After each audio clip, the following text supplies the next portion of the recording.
And welcome back to the show. Well, it's now been a week since riots broke out in Baltimore after the death of Freddie Gray. The curfew's been lifted and protests have largely been peaceful since the city's top prosecutor on Friday announced murder and manslaughter charges against 6 police officers. They're now behind bars as they await the judicial process. Famed attorney and Newsmax contributor Alan Dershowitz is highly critical of the prosecution. He tells our own Steve Malzberg that there is no evidence of murder. The worst case scenario is a case for involuntary manslaughter or, some kind of reckless disregard.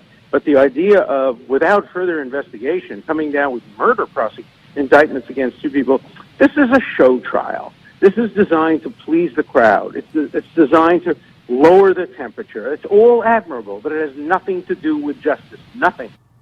Now, the police union, as well as Dershowitz, questioned the impartiality of the state's attorney, Marilyn Mosby. Dershowitz says a special prosecutor should be appointed. You can't have justice by crowd. Look, there's a serious problem here, and there is a lot of police abuse in some cities. Sure. But you don't respond to that by scapegoating individual policemen and overcharging them to make the crowd go away.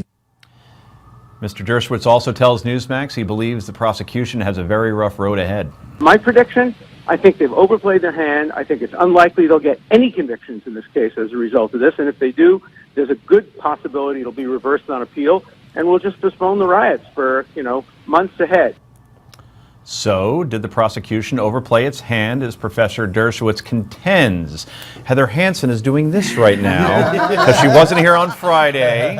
She had to be in court. She has a day job, and therefore, she now gets her turn. So, listen, what do you got? The thing is, we don't know, because we don't know what evidence she has. She has not come forth with the evidence that she has. So I'm not going to sit here and say that she has overplayed her hand. It seems to me that she has, especially with the charges of false imprisonment. What she's saying is anytime a cop makes an arrest and it turns out later that they did not have probable cause, that's false imprisonment. That's a dangerous charge in my mind, because you've got a lot of police out there who are now going to be second-guessing arrests. Absolutely. Now, here's where I think the overplayed part also is coming into play, in that Ms. Mosby's statement seemed very highly charged and political.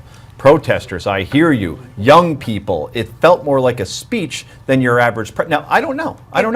Do prosecutors normally politicize those sort of announcements like that? No, and they're not supposed to. And had she come forward and just simply said, we are going to pursue charges and these are the charges, I think she'd be getting less of a response. My issue with this is the same as my issue with the donations to the Clinton Foundation. It is the appearance of conflict. And when you have that appearance, it does an injustice to our system. So I would have preferred that she do what happened in the Eric Garner case, what happened in the Michael Brown case, what's happening right now in the Tamir Rice case, and that is to bring the case to a grand jury. That is the norm. It's not the law, but it's the norm when a case involves a policeman. Had she done that, I think that there would have been less of a chance to, she still would have gotten the same convictions, because as we've seen, prosecutors get what they want. Indictment, rather. But instead, by doing it herself, she makes the system look bad, in my mind. Well, the system. I'm sorry. No, Bill, go ahead. sorry. I just want to ask you. The system is bad. I mean, since 2011, there have been 102 civil lawsuits against the city for behavior of the police brutality. They paid out nearly $6 million. So it seems to me like she's stuck in a no-win sort of situation, if you will. When someone has criticized, for example, she criticized McCullough, the prosecutor in the Ferguson case, for not giving the case to a special prosecutor, and she says all of these cases should go to a special prosecutor. When she then doesn't bring it to a special prosecutor, it just takes away the appearance of fairness. And in cases like this, where you have people on two sides who feel so strongly, in my mind, we need to have the most telling appearance of fairness that we possibly can, so that people can look at it and say, you know what, I don't agree with the outcome, but it was fair. That's why I thought that the fact that the George Zimmerman trial was televised was so important, because people could watch it and say, I don't agree with the outcome, but the system was fair. You know, a lot of what Heather says I agree with. I really do. And particularly the first thing she said. I was here when Dershowitz was interviewed by Steve. And I was just sitting here shaking my head going, what are you talking about?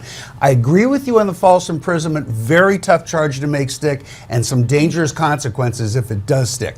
There are those who disagree that there's enough for a second-degree murder. Yeah. But look, there's one thing we do know. This guy got into the police van and he was healthy. He left the police van, he wasn't healthy. Don't know that. But we don't know that. We don't know if he, now, what I mean by, Rick, is that healthy. Yeah. Was there heroin in his system? Yeah. Will the toxicology report What have if there any was? bearing? What if there was? Well, then that means Last I heard, heroin doesn't break your spine. No, it does not break your spine. Right. But what I'm saying is, in terms of, see, the narrative that we're hearing is that he looked at somebody the wrong way and started running. What if a drug deal was going on? What if for it instance? was? Or what's that? What if it was? That's not relevant. No, I understand that. It's but just not still, relevant. let me- does toxicology mean anything? Well, it will mean something playing into, because one of the things we keep saying is break your spine. Well, we don't even know exactly what happened. There's a difference between severing your spinal cord, What which we is know is enough that he died. right, but there's a difference. I don't want to get into the medicine, but there's And we different also, ways let me just that add this. can We know that occur. we know that the medical examiner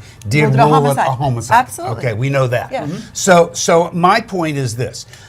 Dershowitz could be right about the second-degree murder charge being too much. Not the first time that a prosecutor overcharges, hoping to bargain down to a different charge. I think you got to believe the manslaughter charges are probably pretty righteous. And again, I take your point on the false imprisonment charges. So he way overstated it for reasons I really can't imagine. Heather and I don't totally agree on the issue of a grand jury, but I take her point. I think my problem is I feel burned by what happened in Staten Island, where there should have been manslaughter charges. Last So- word, 10 seconds. Grand juries come back with the right decision most of the time. They We should didn't have given here, them their but you're right. choice. Give them that chance. Okay. So, coming up, we have more Republicans jumping into the presidential race. We'll tell you who, if you haven't heard yet. That's next. Don't go anywhere. This is the Daily Wrap at our new time, 7 p.m. Thanks for being with us, and we're live from New York City.